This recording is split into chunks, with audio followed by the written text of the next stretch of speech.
You could tell a lot about a trucker by the way they handled the dark. Some cranked the radio to drown out the nothing. Some smoked until their fingers were yellow. Others just stared into the two white beams ahead, daring the road to throw something at them. Cal Fisher was the third kind. It was 2:14 a.m. when he rolled past the faded sign. The paint was peeling, the numbers out of date. The fog came next thick enough to make the world outside his windshield look like a bad photograph. He was running a long haul from Portland to Bangor, hauling 20 tons of paper rolls for a print shop. It was a dead-end job for a dead-end paycheck, but Cal needed the miles. 2 missed runs last month had put him on thin ice with dispatch, and one more screw-up would put him out of work. That's when the voice came over the CB. "Northbound driver, you coming up on the dead mile." Cal glanced at the mic, then the road. "Say again," a chuckle. "Dead mile, brother.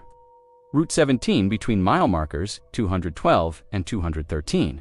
Don't stop for nathin', and keep your damn doors locked." Cal smirked. "Sounds like you're telling me a ghost story." Silence. Then, ain't no story. He'd heard whispers about it before, truckers swapping campfire tales at greasy diners. Radios dying for no reason, headlights flickering, people seeing things in the fog they swore were long dead. Cal didn't buy it, roads didn't eat people, roads didn't want. The fog thickened, curling in through the vents. He flicked on the high beams. That's when he saw her. She stood dead center in the road barefoot, wearing a pale blue dress that fluttered in the wind, shoulder-length dark hair, thin arms hanging at her sides. Cal's heart stopped. It was Anna, his wife, the one who died in a wreck on I-95 5 years ago. His hands froze on the wheel.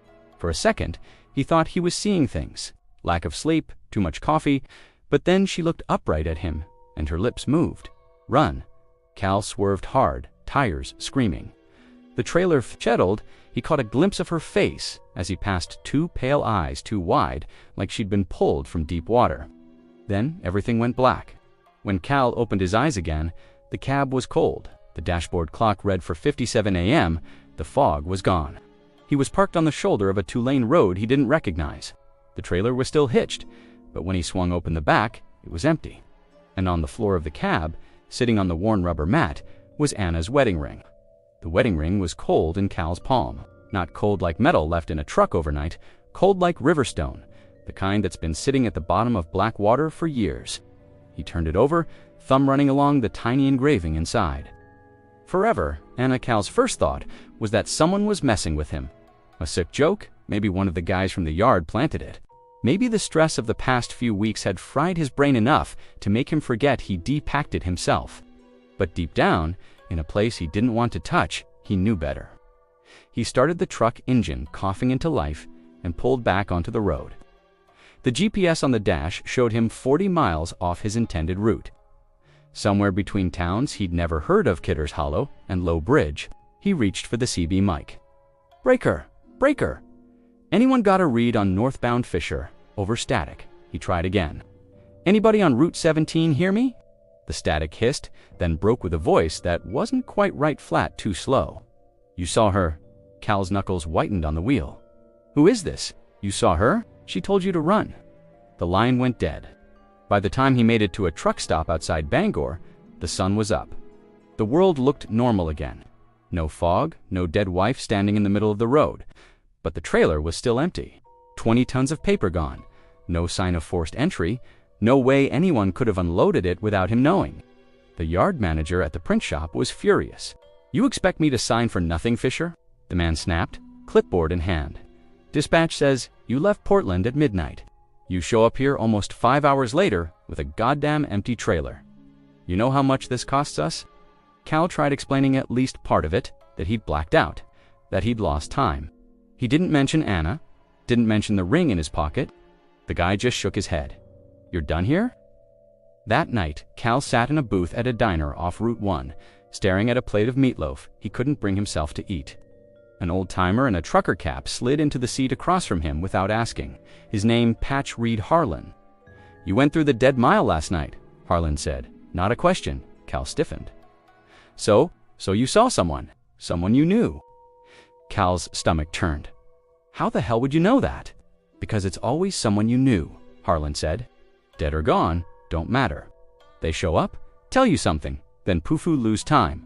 Lose whatever you were hauling to. That's the tax. Cal stared at him. You telling me this has happened before? Harlan leaned forward, eyes pale and sharp. Happens every 30 years, give or take. Mile marker 212 to 213.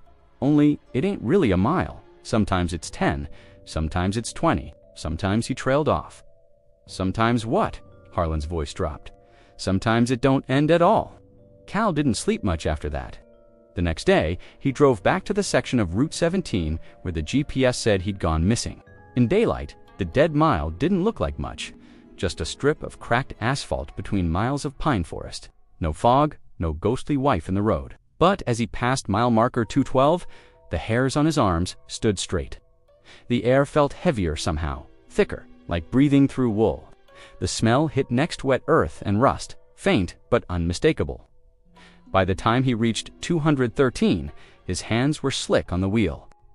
That night, he couldn't stop thinking about the look on Anna's face. Not just fear desperation, the kind of look you get when you begging someone to understand something you can say out loud. He took the ring from his pocket, held it up to the light, and that's when he noticed it. The engraving inside didn't read Forever Anna anymore. It read, Not yet.